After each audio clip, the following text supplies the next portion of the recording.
రోజు దేవుని వాక్యాన్ని ధ్యానిద్దాం. పరిశుద్ధుడా, నీకు వందనములయ్యా.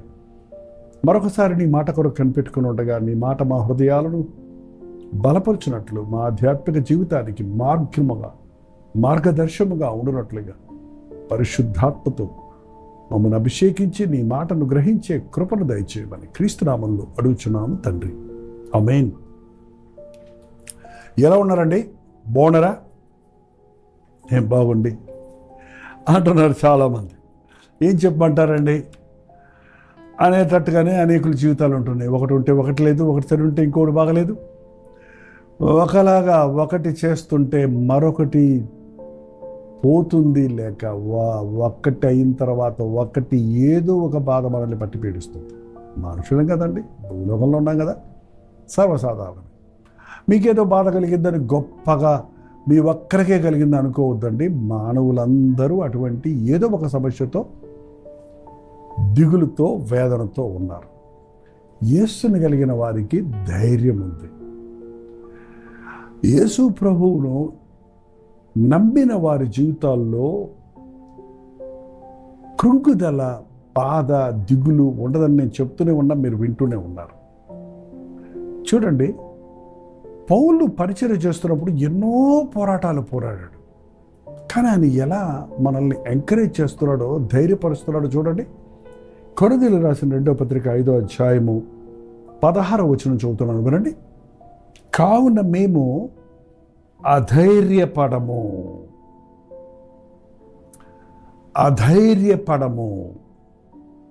మనల్ని కృంగదీసే, మనల్ని భయపెట్టే, మనల్ని పిరికి పందలుగా చేసే సాతాను ప్రయత్నాలకు మనం కృంగిపోకూడదండి. వాడు ఊరికే చప్పుడు చేస్తాడు.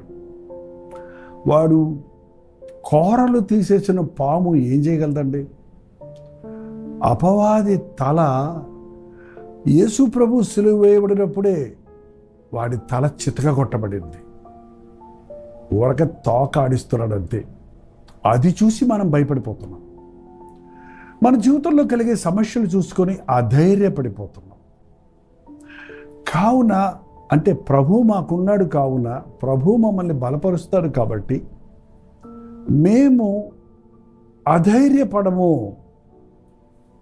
మా బాహ్య పురుషుడు కృషించుచున్నను. బాహ్య పురుషుడేంటి? అంతర్పురుషుడేంటి? బాహ్య పురుషుడు అంటే మన శరీరం అండి. అంతరంగ పురుషుడు అంటే మన ఆత్మ. మనం రెండుగా ఉన్నాము. మనం శరీరంలో నివసిస్తున్నాం, కానీ మన ఆత్మ మనకు జీవం ఇస్తుంది. మట్టితో చేసిన మానవుడి నాసికా రంధ్రాల్లో ఊదినప్పుడు వాడు ప్రాణాత్మలు కలిగిన వాడయ్యాడు. ఎప్పుడైతే మన ప్రాణం పోతుందో ఆ మట్టికి ఆత్మకు ఉన్న సంబంధం తెగిపోతుంది, ప్రాణం ముడిపెట్టింది. కాబట్టి మన వేదికను మళ్ళీ మట్టికి చేరుతుంది, ఆత్మ దాన్ని దయచేసిన దేవుడి దానికి వెళ్తుంది. ఈ మట్టి అశాశ్వతమైనది, శరీరము తాత్కాలికంగా ఇవ్వబడింది, ఆత్మ నిరంతరమైనది. ఈ మట్టి ఘటాలలో దేవుడు తన ఐశ్వర్యాన్ని పెట్టాడు. మనం ఎంతసేపు ఈ మట్టి ఘటాల విషయమే ఆలోచిస్తున్నాం. ఈ మట్టి ఘటాలకు కావలసిన అవసరతల కొరకు, ఆహారం కొరకు, వస్త్రాల కొరకే తాపత్రయపడుతున్నాం. ఈ మట్టి ఘటాలకు ప్రమాదాలు జరుగుతాయో, రోగాలు వస్తాయో, బలహీనతలు కలుగుతాయో అనే విషయంలోనే దిగులు పడిపోతూ, ఒక చిన్న వ్యాధి రాగానే, ఒక చిన్న బాధ కలగగానే, ఒక చిన్న అనారోగ్యం కలగగానే మనం కృషించిపోతున్నాం, దిగులు పడిపోతున్నాం. ఇక నా బతికింతే, నాకు బీపీ ఉందట, నాకు షుగర్ ఉందంట, నా హార్ట్ ప్రాబ్లం ఉందంట, నాకు కిడ్నీలో స్టోన్ ఉందంట, నా యొక్క రక్తనాళాలు సరిలేవంట, నా ఎముక ఎరిగిపోయిందే, నా గర్భకోశంలో ఫైబ్రాయిడ్స్ ఉన్నాయంట, నాకు థైరాయిడ్ ఉంది, ఇంకా నేను బాగుపడను, ఇంకా నాకు పిల్లలు పుట్టరు, ఇంకా నేను కోలుకోలేను, నేను క్యాన్సర్లు నాకు వచ్చింది అని దిగులు పడుతున్నారండి. శరీరానికి రోగం రాక తప్పదు, కానీ విశ్వాసం ఉంటే ఆయన పొందిన దెబ్బల ద్వారా మనకు స్వస్థత ఉంది. కొందరికే రోగాలు వస్తున్నాయి, కొందరు బాగున్నారంటారేమో, వాళ్ళకి వస్తున్నాయి. కాకపోతే వారు దేవుని మీద నిరీక్షణ ఉంచారు కనుక, వారు దేవునితో సహవాసం కలిగి ఉన్నారు కనుక, వారు ప్రభువునందు విశ్వాసం ఉంచారు కనుక ఆయన పొందిన దెబ్బల ద్వారా స్వస్థత పుంజుకుంటున్నారు. నా మటుకు నాకు శరీరంలో చాలా అనారోగ్యాలు వస్తూనే ఉంటాయండి. కానీ నా హీలింగ్ ప్రాసెస్ ఎక్కడంటే దేవుని సన్నిధిలో, ఆయన బలిపీఠం దగ్గర ఉన్నప్పుడు, ఆయన వాక్యాన్ని ధ్యానిస్తున్నప్పుడు, తన వాక్కును పంపి వారిని బాగు చేసును అని ఉందండి. వాక్యం వింటున్నప్పుడు, దేవుని సన్నిధిలో ప్రార్థిస్తున్నప్పుడు మీ నవనాడుల్లో ఉన్న ప్రతి ఇన్ఫెక్షన్ నుంచి, ప్రతి డిఫెక్ట్స్ నుంచి మీరు విడిపించబడతారండి. నమ్మండి, అధైర్యపడిపోవద్దు. డాక్టర్లు ఇచ్చినటువంటి ప్రిస్క్రిప్షన్ బట్టో, మీ మెడికల్ చెకప్లో వచ్చిన రిజల్ట్స్ని బట్టో మీరు కృంగిపోవద్దు. బాహిరంగ పురుషుడు వృద్ధాప్యం వచ్చే కొద్ది కృషించిపోతూనే ఉంటాడు. ఎవడ ఆపలేడు. వృద్ధాప్యాన్ని ఆపగలడు? ఎవడంలో ఉన్న బలం ఇప్పుడు ఎలా ఉంటుంది? దేవుని యందున్న వారికి ఆత్మబలం వస్తుంది. ఆయన కొరకు కనిపెట్టిన వాడు నూతన బలం పుంజుకుంటాడు. సర్వసాధారణంగా మన శరీరం కృషించిపోతుంది. దాన్ని గురించే దిగులు పడుతున్నావు కానీ, నా అంతరంగ పురుషుడు బలంగా ఉన్నాడా? చూడండి, మా బాహ్య పురుషుడు కృషించుచున్నను, అంతర్య పురుషుడు దినదినము నూతనపరచబడుతున్నారు. హల్లెలూయా. అనుదినము దేవుని వాక్యాన్ని ధ్యానించేవాడు అంతరంగ పురుషుని యందు ఆత్మలో బలపడుతున్నారు. మీలో చాలామంది నాకు చెప్పే మాట, మీ వాక్యం ద్వారా మేము బలపడుతున్నాం అంటున్నప్పుడు ఎందుకు ఆ ఒక్క మాటే వాడతారు అనుకుంటుంటాను. కానీ నిజమే, మీ అంతర్య అంగ పురుషుడు భక్తిలో, విశ్వాసములో, ప్రార్థనలో, ఆత్మలో మీరు బలపడుతున్నారు. ఎస్, మనుషుడు రొట్టె వల్ల మాత్రం బతుకడు. శరీరానికి రొట్టె కావాలి, ఆత్మకు దేవుని వాక్యమ కావాలి. దేవుని వాక్యం బలమైన ఆహారం. పౌలు అంటున్నాడు, మా శరీరంలో దెబ్బలు తగులుతున్నాయి, బాధలు కలుగుతున్నాయి, వ్యాధులు కలుగుతున్నాయి, శరీరాన్ని కృషించిపోతుంది. కానీ మా అంతరంగ పురుషుడు దినము నూతనపరచబడుతున్నాడు. ఇంకో రహస్యం చెప్పనా? మీ అంతరంగ పురుషుడు నూతనపరచబడుతుంటే మీ శరీర బలము కూడా పెరుగుతుందండి. మీకు తెలియకుండానే మీ బలహీనతల్లో దేవుని బలాన్ని అనుభవించగలుగుతాం.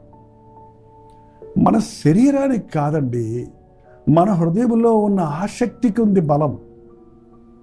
ఎంత బలహీనమైన శరీరం కలిగిన వాడైనా పరిశుద్ధాత్మ శక్తితో నింపబడితే బలమైన కార్యాలు దేవుని కొరకు చేయగలుగుతాడు, అపవాదిని జయించగలుగుతాడు. ఎంతసేపు బాహ్య పురుషుడి గురించి ఆలోచిస్తూ, ఆ బాహ్య పురుషుడిని అబ్బురం చేసుకుంటూ, దానికి కావలసిన వాటిని చూసుకుంటూ, నాకు అంతరంగ పురుషుడు ఉన్నాడే, నేను ఆత్మలో బలపడటం లేదే, రోజుకు 3 పూటలు నా శరీరానికి తిండి పెట్టుకుంటున్నా, నా ఆత్మను బలపరుచుకోవడానికి కనీసం రోజుకు 3 మారు మోకరించి ప్రార్థించడంలా, 3 మారు దేవుని వాక్యాన్ని ధ్యానించి అనుభవించటం లేదు అన్న విషయాన్ని మీరు గ్రహించడం లేదు. తిండికి ఎంత సమయాన్ని ఖర్చు పెడుతున్నారు? దేవుని సన్నిధిలో ఎంత సమయాన్ని ఖర్చు పెడుతున్నారు? లోక కార్యాల కొరకు, తిండి సంపాదన కొరకు, లోక వస్తు వాహనాల కొరకు ఎంత ప్రయాసపడుతున్నారు? ఆధ్యాత్మికంగా బలపడుటకు, విశ్వాసాభివృద్ధి పొందుటకు ఎంత శ్రమ పడుతున్నారని పరీక్షించుకుంటే మనం బహిరంగంగా నేను బాగున్నాను కానీ అంతరంగంలో నేను కృషించిపోతున్నాను అన్న రీతిగా ఉంటామండి. అవును, ఈ లోకంలో ఉన్న గొప్ప గొప్ప ధనవంతులు, గొప్ప గొప్ప విద్యావంతులు, గొప్ప గొప్ప మేము సాధించామన్న వాళ్ళందరూ, లోకంలో ఏదో చేయాలని ప్రయాసపడిన వారందరూ చివరికి డిప్రెషన్కు లోనవుతున్నారు అన్నది, చివరికి వారికి నెమ్మది లేని వారిగా, సమాధానం లేని వారిగా, ఆత్మహత్యలు చేసుకొని చనిపోతున్నారు అన్నది చారిత్రాత్మకంగా ప్రూవ్ అవుతుందండి. లోకమంతటిని జయించిన వారు తను తాను కాల్చుకొని చనిపోవాల్సిన అవసరం ఏముంది? సమాధానం లేదు, నిరీక్షణ లేదు, విశ్వాసం లేదు. మీరు అంతరంగ పురుషులు అంటే మీ ఆధ్యాత్మిక జీవితాన్ని బలపరచడానికి ప్రార్థనని వ్యాయామం కావాలని, వాక్యమనే ఆహారం కావాలని, దేవుని సన్నిధిలో మనం నూతనపరచబడుతూ ఉండాలని దేవుని వాక్యం తెలియజేస్తూ ఉందండి. దేవుని సన్నిధిలో మోకరించి ప్రార్థించటం అభ్యాసం చేసుకోండి. ఆయన వాక్యాన్ని ధ్యానించండి. ఇంకో మాట ఉంది, మేము దృశ్యమైన వాటిని చూడక అదృశ్యమైన వాటిని నిదానించి చూస్తున్నాము గనుక, దృశ్యమైనవంటే కనబడేవాయి, అదృశ్యమైనవంటే కనబడని వాటిని చూస్తున్నాం. కనబడే శ్రమలను చూడటం లేదు, కానీ కనబడని దేవుడిచ్చే బహుమానాలు చూస్తున్నాం. కనబడే వాటిని గురించి మేము కకృతి పడటం లేదు, కానీ కంటికి కనబడని, చెవికి వినబడని, హృదయమునకు గోచరము కానీ దేవుడు సిద్ధపరిచిన వాటి మీద మా మనసు పెట్టుకుంటున్నాం. కాబట్టే క్షణమాత్రముండు మా చులకన శ్రమ మా కొరకు అంతకంతకు ఎక్కువగా నిత్యమైన మహిమ భారమును కలుగజేయుచున్నది. కాబట్టి క్షణమాత్రముండు చులకనైన శ్రమ, ఈ లోకంలో మనం ఉన్నంత కాలం శ్రమలో ఉన్నా కూడా అది క్షణమే, ఈ క్షణమే. ఎందుకంటే దేవుడు మన కొరకు సిద్ధపరిచిన నిత్యత్వాన్నితో పోల్చుకుంటే యుగ యుగములు తరతరములు అంతము లేని ఆ పరలోక రాజ్య ఆనందంలో పాలుపంపులు పొందడానికి మనల్ని దేవుడు ఏర్పరచుకుంటే, ఆ శాశ్వతమైన నిరంతరమైన తరతరములు యుగ యుగములు ఉండే కాలముతో పోలిస్తే ఈ లోకములో మనం ఉండే సమయం క్షణమైనదే, కొద్ది సమయమే, కొద్ది కాలమే. ఈ లోకంలో కొద్ది కాలమే శ్రమలు. పరీక్షల కొరకు సిద్ధపడేవాడికి చెప్తావు చూడండి, ఇంకొంచెం కష్టపడమ్మా, ఇంకో వారం రోజులు కష్టపడమ్మా, పరీక్ష రాసేస్తే నువ్వు హాయిగా ఉండొచ్చు అంటారు చూసారా. అందుకని రాత్రి పగలు చదువుతారు పిల్లలు.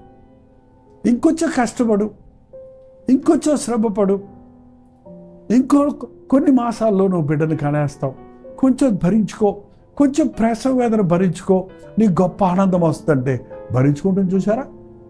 అలాగే ఈ లోకంలో శ్రమ, పరలోకంలో మనం మహిమ పొందటానికి సహించుకోవటం నేర్చుకోవాలి. నిందలు వచ్చినప్పుడు, అపనిందలు వచ్చినప్పుడు, అవమానాలు వచ్చినప్పుడు, హింసలు వచ్చినప్పుడు. క్రైస్తవులకు ఈ రోజుల్లో శ్రమలు, హింసలు, వేదనలు, శోధనలు, పోరాటములు పెరుగుతున్నాయి. సుఖాన్ని ప్రేమించే క్రైస్తవులుగా మనం ఉండిపోతే మోసపోతాం, నష్టపోతాం. ఏం చేయగలడు మనుషులు? మనం నిందిస్తే ఏమైందంట, వారు అన్న మాటలకు ఎందుకు కూర్చొని ఏడవాలి మనం? ఎవరో ఏదో అన్నంత మాత్రాన్ని నువ్వు అది అవుతావా? బుద్ధి లేదు అని ఒకడంటే నీకు బుద్ధి లేకుండా పోద్దా? నీ బుద్ధి నీకు ఉంటుంది కదా. సిగ్గు లేదు అన్నంత మాత్రాన నీకేమైంది? దేవుడు నిన్ను ఘనపరిచేవాడిగా ఉన్నాడు కదా. ప్రతి చిన్నదానికి స్పందించకండి. దేవుడి ముందు మీరు ఏమై ఉన్నారన్నది గ్రహించండి. నా నిమిత్తం జనులు మిమ్మల్ని నిందించి, హింసించి మీ మీద చెడ్డ మాటలలో పలుకున్నప్పుడు మీరు సంతోషించి ఆనందించండి. పరలోకంలో మీ మహిమ, మీ ఫలం అధికమవుతుందని ప్రభు చెప్పాడు. క్షణమాత్రం ఉండే ఈ శ్రమలకు, నిందలకు, అవమానాలకు మనం భయపడిపోకుండా నిత్యముండేటువంటి నిత్య మహిమను, నిత్యముండే దీవెనలు మన కళ్ళు ముందు పెట్టుకుంటే ఈ బాధలన్నీ భరించుకుంటామండి. ఈ బాధలన్నీ అసలు బాధల్లాగే అనిపించవు. కాబట్టి గుర్తుపెట్టుకోండి, దృశ్యమైనవన్నీ అనిత్యములు, అదృశ్యమైనవి నిత్యములు. మన కంటికి కనబడేవన్నీ అనిత్యములు, నిరంతరం ఉండే కావు. కనబడని దేవుని ఆశీర్వాదాలు, కనబడని దేవుని రాజ్యము, కనబడని వాటి కొరకు, పైనున్న వాటి కొరకు మనం తాపత్రయపడాలి. ప్రభువుని నిరీక్షణ ఉంచండి. నీ శ్రమలో నీకు తోడై ఉంటానన్నాడు కనుక ప్రభు మన ముందున్న ఫలాన్ని మనం గుర్తుపెట్టుకుంటే ఈ శ్రమ, ఈ నింద, ఈ అవమానము, ఈ బలహీనత క్షణమాత్రంగానే ఉంటుంది. వాటిని మనం లెక్క చేయనక్కర్లేదు. అంతేకాదు, ఆ శ్రమలో కూడా దేవుడు మనకు తోడై ఉంటాడు కాబట్టి ఆయన ఆదరణ, ఆయన బలం మనం పుంజుకుంటాం. ప్రార్థన. పరిశుద్ధుడ, ప్రేమగల తండ్రి, నేనేదో క్రీస్తు కొరకు శ్రమలు పడిపోతున్నానని నేనేదో నష్టపోతున్నానని, నన్నందరూ నిందిస్తున్నారే, బాధిస్తున్నారే ప్రభు నమ్ముకున్నందుకు. దేవుడు నమ్ముకుంటే నాకేం ప్రయోజనం, నాకేది కలగలేదే అని ఆలోచనలతో ఉన్నవారిని ఈరోజు దర్శించను ఆయన. నేను ప్రభు బిడ్డనైతే నాకెందుకు వచ్చింది ఈ రోగం, నాకెందుకు వచ్చింది ఈ బాధ, నా ఇంట్లో ఎందుకు వచ్చింది ఈ శోధనని కృంగిపోతున్న వారిని, ఇవన్నీ తాత్కాలికమైనవేనని, శాశ్వతమైన దీవెనిచ్చే నా దేవుడు నాకు ఉన్నాడని, నా కన్నీరు తుడిచే ప్రభు ఉన్నాడని, మా శ్రమలో తోడై ఉండి మమ్మల్ని విశాలతలోనికి రప్పించేవాడిగా ఉన్నాడన్నది మేము విశ్వసించుటకు చులకడైన ఈ శ్రమలకు అధైర్యపడిపోక, మమ్మను కృంగదీసే, మమ్మను అధైర్యపరిచే ప్రతి సంభవాన్ని విశ్వాసము ద్వారా, ప్రార్థన ద్వారా ఎదురిస్తూ నీ సాక్షులుగా ఈ లోకంలో జీవించడానికి మా ఒక్కొక్కరికి నీ సహాయం చేయమని క్రీస్తు నామములో అడుగుచున్నాను తండ్రి. ఆమేన్. మన తండ్రి అయిన దేవుని యొక్క ప్రేమయు, కుమారుడైన క్రీస్తు యొక్క కృపయు, ఆదరణకర్త అయిన పరిశుద్ధాత్మ యొక్క సహవాసములు కూడి వచ్చిన మనందరికీ ఇప్పుడున్న సదాకాలం తోడై ఉండును గాక. ఆమేన్.